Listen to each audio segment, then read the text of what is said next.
awal video tadi, bahwa kita hari ini akan membahas tentang kehidupan awal manusia purba.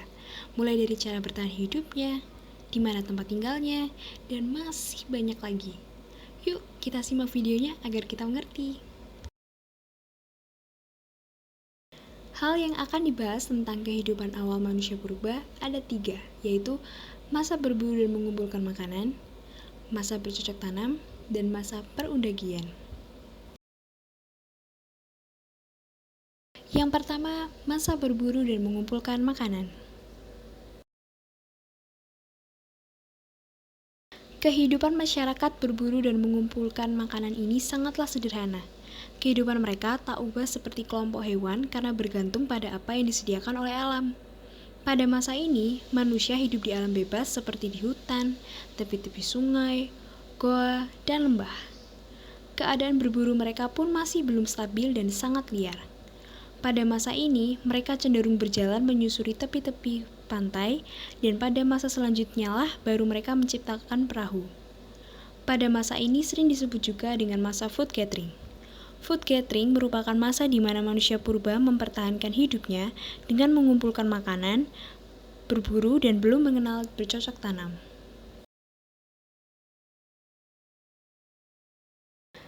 Yang selanjutnya adalah kepercayaan yang dianut. Kepercayaan masyarakat masa ini bisa diwujudkan dengan berbagai kegiatan upacara tradisi penguburan mayat serta meyakini benda-benda yang mempunyai kekuatan tersendiri.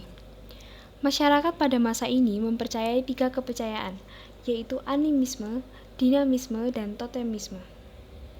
Animisme merupakan kepercayaan masyarakat terhadap benda yang dianggap memiliki roh atau jiwa, contohnya pohon, batu, sungai, gunung, dan sebagainya. Yang kedua adalah dinamisme. Dinamisme merupakan kepercayaan terhadap kekuatan gaib, dan kekuatan itu dapat menolong mereka. Kekuatan gaib itu terdapat di dalam benda-benda seperti keris, patung, gunung, pohon besar, dan sebagainya. Untuk mendapat pertolongan kekuatan gaib tersebut, mereka melakukan upacara pemberian sesaji atau ritual lainnya. Yang ketiga adalah totemisme. Totemisme adalah kepercayaan bahwa hewan tertentu dianggap suci dan dipuja karena memiliki kekuatan supranatural. Hewan yang dianggap suci antara lain seperti sapi, ular, dan harimau. Kehidupan sosialnya. Masyarakat pada masa berburu dan mengumpulkan makanan telah mengenal kehidupan berkelompok. Jumlah anggota dalam setiap kelompok sekitar 10-15 orang. Mereka selalu hidup berpindah-pindah atau yang biasa kita sebut dengan nomaden. Ciri-ciri kehidupan sosial masyarakat masa berburu dan mengumpulkan makanan adalah sebagai berikut. 1. Belum mengenal cocok tanam dan hidup berburu dan meramu. Pada masa ini, manusia belum bisa bercocok tanam. Manusia hanya mendapatkan makanan dengan berburu atau mengumpulkan makanan. Misalnya terlihat dari sisa-sisa kerang dan hewan laut di pantai dari sisa makanan manusia purba. Yang kedua, manusia masih hidup secara nomaden atau berpindah-pindah dalam kelompok kecil. Manusia harus hidup nomaden atau berpindah-pindah. Kondisi ini disebabkan karena manusia harus mengikuti binatang buruan yang merupakan sumber makanan utama mereka dan hidup dalam kelompok kecil. Bila sumber makanan habis, manusia harus berpindah ke tempat baru. Tempat tinggal manusia saat itu memanfaatkan gua-gua alami atau membangun tenda sederhana dari patahan ranting pepohonan. Yang ketiga, belum ada pembagian kerja dan stratifikasi sosial. Dalam kelompok ini, belum ada sistem sosial yang kompleks. Pada masa ini, semua manusia masih hidup sebagai pemburu atau pengumpul makanan, dan belum ada pembatasan antara pemimpin serta pekerja yang khusus membuat produk tertentu. Yang keempat, alat yang digunakan berupa peralatan batu yang besar dan kasar. Masyarakat menggunakan alat batu besar dan kasar seperti kapak batu. Alat batu ini digunakan untuk berburu, mengolah makanan, membuat pakaian, dan membuat api. Alat batu ini dibuat dengan memotong batuan menjadi tajam. Alat batu ini misalnya adalah kapak genggam. Kapak genggam dibuat dari batu yang ditimbukkan dengan batu lain sehingga menghasilkan sisi yang tajam. Kapak genggam berbentuk kasar dan digunakan dengan digenggam di tangan. Aspek budaya. Yang pertama, dengan peralatan yang masih sangat sederhana, mula-mula bisa membuat rakit, lama-kelamaan mereka bisa membuat perahu. Yang kedua, mereka belum mampu membuat gerabah. Oleh karena itu, mereka belum mengenal cara memasak makanan. Mereka memasak atau mengolah makanan tersebut hanya dengan satu cara, yaitu dengan cara membakarnya. Yang ketiga, mereka sudah mengenal perhiasan yang sangat primitif, yaitu dengan cara merangkai kulit-kulit kerang sebagai kalung. Yang keempat, untuk mencukupi kebutuhan hidup mereka, membuat alat-alat dari batu, tulang, dan kayu. Yang kelima, pada masa itu mereka memilih untuk tinggal di gua-gua.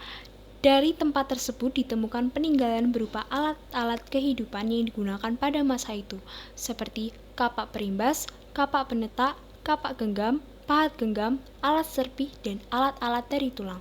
Dan berikut adalah gambarnya.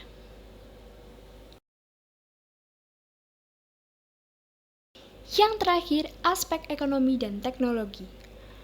Aspek ekonomi, sistem perekonomian yang diterapkan adalah dengan cara barter, yaitu dengan kegiatan tukar-menukar barang. Bisa dengan barang yang sama maupun barang yang berbeda.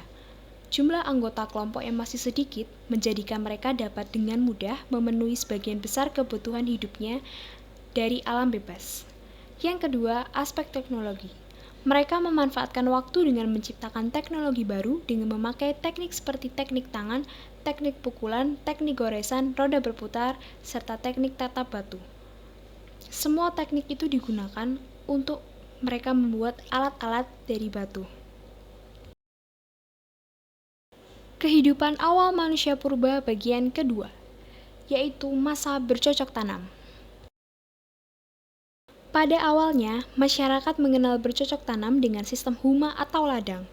Pada masa ini, masyarakat hidup menetap tetapi sifatnya sementara, atau sering disebut dengan bercocok tanam tingkat awal. Kepercayaan yang dianut. Manusia pada masa bermukim dan bercocok tanam sudah mengenal suatu kepercayaan terhadap kekuatan gaib. Mereka percaya terhadap hal-hal yang menakutkan atau serba hebat. Selain itu, mereka juga memuja roh nenek moyangnya. Kadangkala kalau melihat pohon yang besar, tinggi, dan rimbun, manusia merasa ngeri. Manusia pada saat itu menganggap bahwa kengerian ini disebabkan karena pohon tersebut dihuni oleh banyak roh. Sistem kepercayaan masyarakat pada masa bermukim dan bercocok tanam dapat dibedakan atas dua hal, yaitu animisme dan dinamisme. Animisme, kepercayaan yang meyakini bahwa roh mendiami benda-benda tertentu. Contoh animisme ini adalah upacara kenduri, panen dengan memanggil roh pertanian. Yang kedua, dinamisme. Dinamisme merupakan kepercayaan yang meyakini bahwa ada kekuatan gaib pada benda-benda tertentu. Misalnya saja menaruh hormat kepada pohon, batu besar, gunung, dan jimat. Kehidupan sosialnya. Yang pertama, kehidupan bercocok tanamnya dikenal dengan berhuma. Yang dimaksud dengan berhuma di sini yaitu teknik bercocok tanam dengan cara membersihkan hutan dan menanaminya. Setelah tanah tidak subur, maka mereka akan berpindah ke tempat lain yang masih subur dan melakukan hal yang sama seperti sebelumnya. Hal ini mereka lakukan secara berulang-ulang. Yang kedua, hidupnya sudah tidak nomaden atau sudah menetap dan hidup dalam kelompok skala besar. Telah tinggal menetap di suatu tempat, mereka tinggal di sekitar huma tersebut dengan cara bercocok tanam dan memelihara hewan-hewan jenis tertentu. Hal ini menunjukkan bahwa manusia telah dapat menguasai alam lingkungannya. Dengan hidup menetap, akal pikiran manusia mulai berkembang dan mengerti akan perubahan-perubahan hidup yang terjadi. Jumlah anggota kelompoknya semakin besar sehingga membuat kelompok-kelompok perkampungan. Populasi penduduk meningkat. Usia rata-rata manusia masa ini adalah 35 tahun. Munculnya stratifikasi sosial dan terbentuknya peraturan-peraturan. Muncul kegiatan kehidupan perkampungan, oleh karena itu dibuat peraturan untuk menjaga ketertiban kehidupan masyarakat. Dan diangkat seorang pemimpin yang berwibawa, kuat, dan disegani untuk mengatur para anggotanya, sehingga mereka saling melengkapi, saling membantu, dan saling berinteraksi dalam upaya memenuhi kebutuhan hidupnya. Aspek budaya. Yang pertama, kebudayaan semakin berkembang pesat. manusia telah dapat mengembangkan dirinya untuk menciptakan kebudayaan yang lebih baik. Yang kedua, peninggalan kebudayaan manusia pada masa bercocok tanam semakin banyak dan beragam, baik yang terbuat dari tanah liat, batu, maupun tulang. 3. Hasil kebudayaan pada masa bercocok tanam yaitu beliung persegi, kapak lonjong, mata panah, gerabah, perhiasan, dan bangunan megalitikum seperti menhir, dolmen, sarkofagus, kubur batu, punden berundak, waruga, dan arca. Dan ini adalah gambar hasil kebudayaan pada masa bercocok tanam. Aspek ekonomi dan teknologi. Ekonomi. Manusia pada masa bercocok tanam diperkirakan sudah melakukan kegiatan perdagangan yang bersifat barter. Barang yang dipertukarkan pada waktu itu ialah hasil-hasil bercocok tanam, hasil kerajinan tangan seperti gerabah dan beliung, atau hasil laut berupa ikan yang dikeringkan. Ikan laut yang dihasilkan oleh penduduk pantai sangat diperlukan oleh mereka yang bertempat tinggal di pedalaman. Yang kedua, aspek teknologi. Pada masa ini terjadi revolusi secara besar-besaran dalam peradaban manusia, yaitu dari kehidupan food gathering menjadi food producing.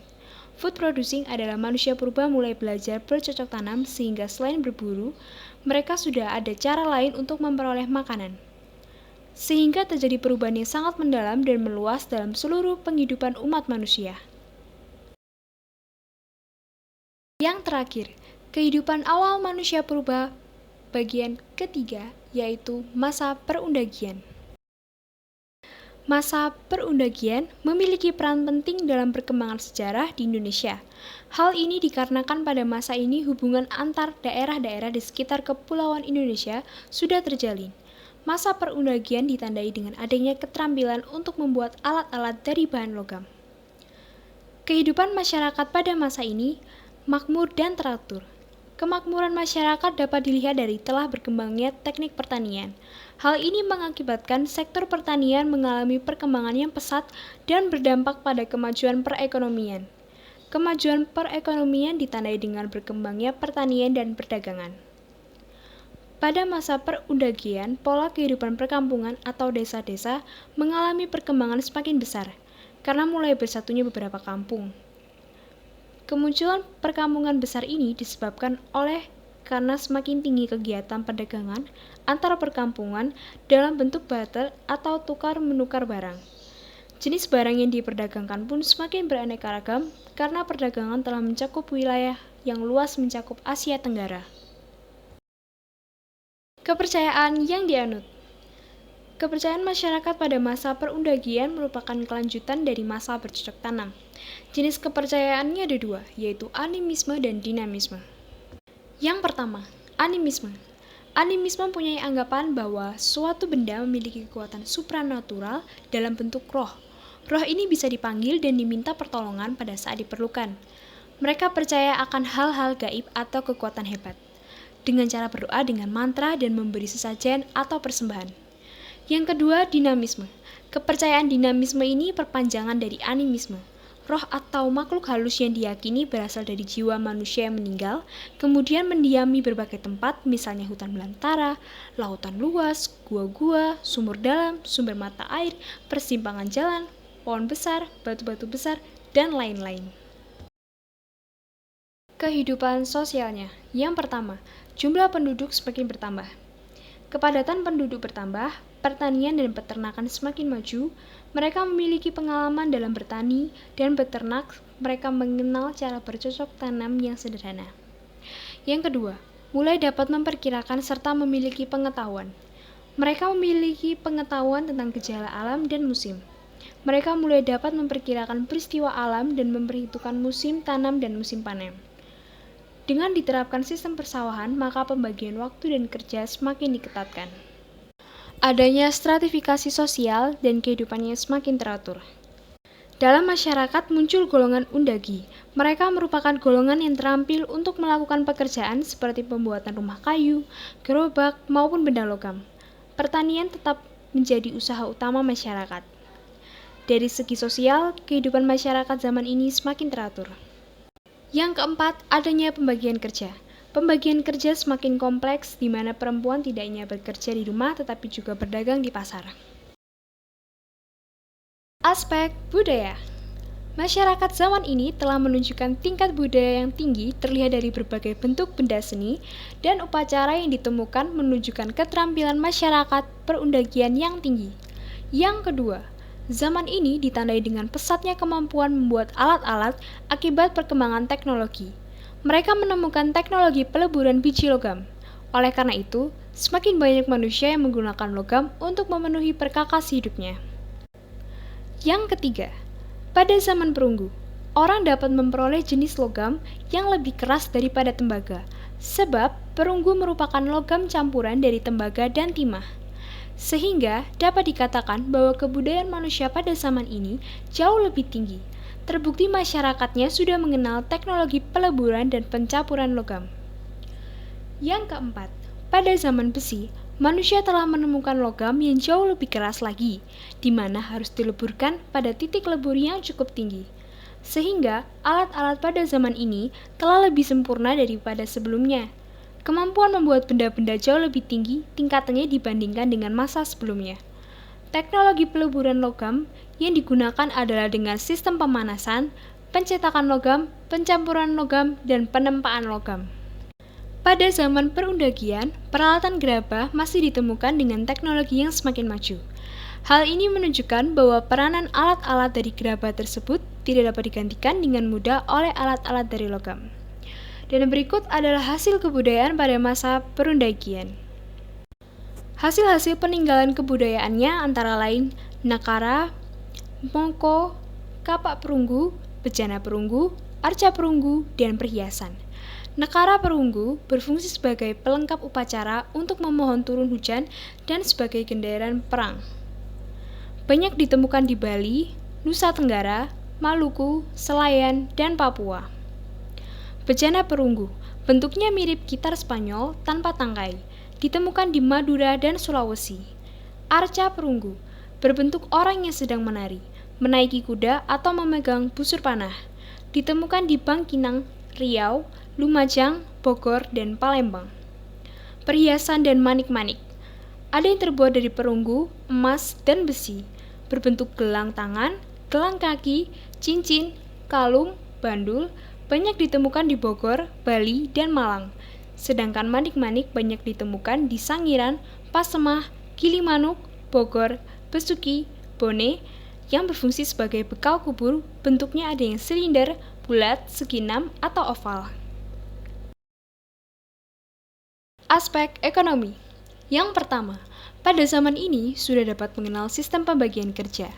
Yang kedua, rumah yang dihuni tidak semua sederhana, bahkan ada juga yang bertingkat.